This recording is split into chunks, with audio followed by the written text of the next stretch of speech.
एकुलती एक या सिनेमातून मराठी रुपेरी पडद्यावर एंट्री घेऊन श्रिया पिळगावकर कुठे गायब झाली असा प्रश्न मराठी प्रेक्षकांना पडला होता। मात्र आता ती लवकरच हिंदी सिने इंडस्ट्रीत एंट्री घेणार असल्याची चर्चा सुरू आहे। एवढंच नाही तर श्रिया थेट बॉलिवूडच्या किंग खान याच्या फॅन मध्ये काम करणार असल्याचीही चर्चा रंगली आहे। प्रसिद्ध अभिनेते सचिन आणि अभिनेत्री सुप्रिया पिळगावकर यांची मुलगी श्रिया एकुलती एक मधून प्रेक्षकांच्या पसंतीस उतरली।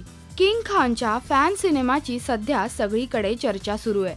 किंग खानच्या फॅन या चित्रपटाची पहिली झलक आपण नुकतीच पाहिली आहे। सध्या या सिनेमाचं शूटिंग दिल्लीत चालू आहे। या सिनेमात श्रिया नेमकी कोणती भूमिका करणार हे जरी अजून कळलेलं नसलं तरी श्रिया या सिनेमाचा भाग असेल अशी बातमी ऐकिवात आहे।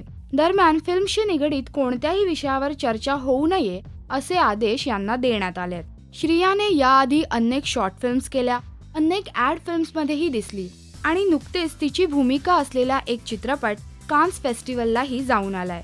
त्यामुळे श्रियाचा करिअर ग्राफ नेहमीच वैविध्यपूर्ण राहिलाय असं म्हणायला काहीच हरकत नाही। मराठी सिनेमामध्ये तर तिला पसंती मिळाली, पण आता हिंदी सिनेसृष्टीत श्रियाची एंट्री खास ठरणार आहे याचं कारण तर आपल्या समोर आहेच। शाहरुखच्या फॅन मध्ये श्रियाचा काय रोल असेल हे जाणून घेण्याची उत्सुकता नक्कीच आपल्याला आहे।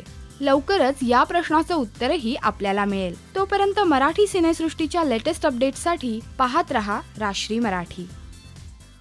नमस्कार, मी Shriya Pilgaonkar. Please subscribe to Rajshri Marathi.